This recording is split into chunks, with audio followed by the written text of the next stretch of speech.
at the early part of the report, there are four basic arenas that they identify as areas of study or areas that they're looking to make policy changes and kind of identify. And the first one, which to me this was the most profound sentence in the whole report. Number one, American farmers must be put at the center of how we think about health. Now think about that. Think about that for a minute. American farmers must be put at the center of how we think about health. And as soon as I saw that, I looked at the rest of the report, page after page after page, and I'm looking at, okay, so where's the farmer element in this? And you know what, Cena? Surprise, surprise, it ain't there. Yeah. That report does not say a thing about concentrated animal feeding operations. It doesn't say it, and it in my view, it goes to great lengths. And remember, one of the authors is Brooke Rollins, the new Secretary of Agriculture. Um, I mean, the names on the top of this are luminaries. I mean, it's RFK Jr., it's Brooke Rollins, it's Lee Zeldin at the EPA, it's Bhattacharya.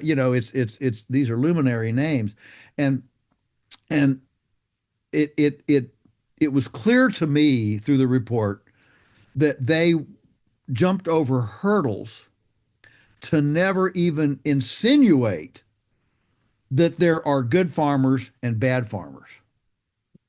And I can tell you, Cena, in my career here, if there is one thing that makes me vilified, it is when I dare to say there are good farmers and bad farmers. See, I think there are. I think there are good farmers and bad farmers.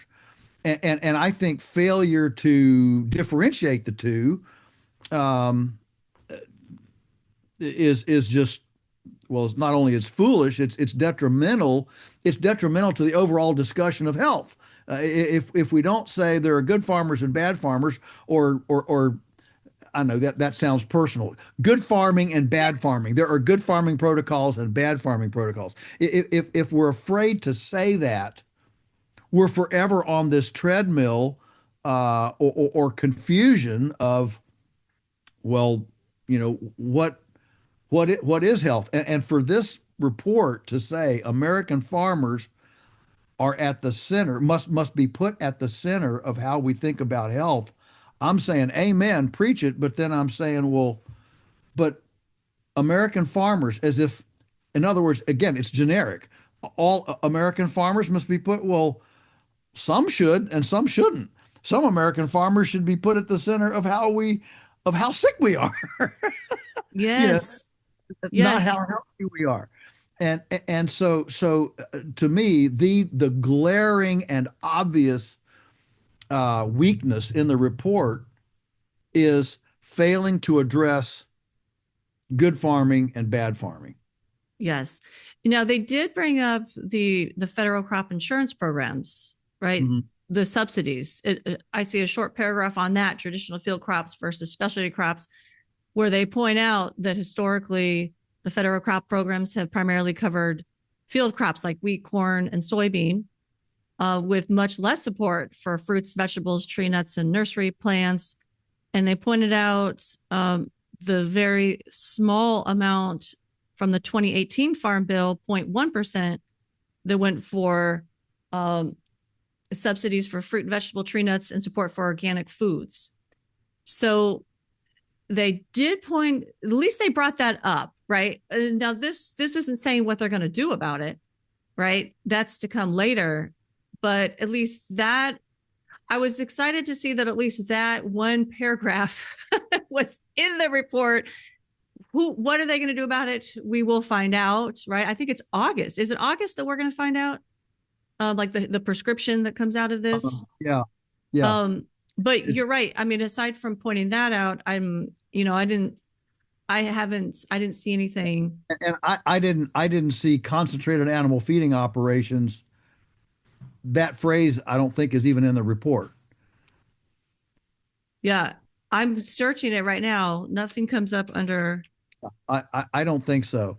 Again, I scanned the whole report, I and don't. CAFO is and not in there.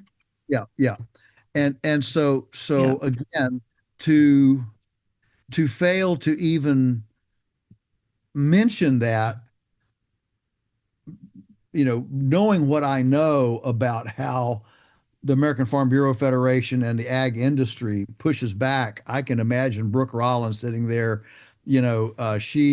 She desperately wanted no um, um disparagement put on CAFOs, because that's then it would have got opened up the whole Pandora's box, that this report is trying to starve us all out because we know we can't feed each other with compost and pastured systems and that sort of thing. Friends, want to dive deeper into our thought-provoking conversations? Become part of the Beyond Labels family today by joining below. For any gift amount, you'll get access to the full uncut episodes. Every contribution, whether big or small, keeps this podcast going. So join us and expand your Beyond Labels experience. Thank you.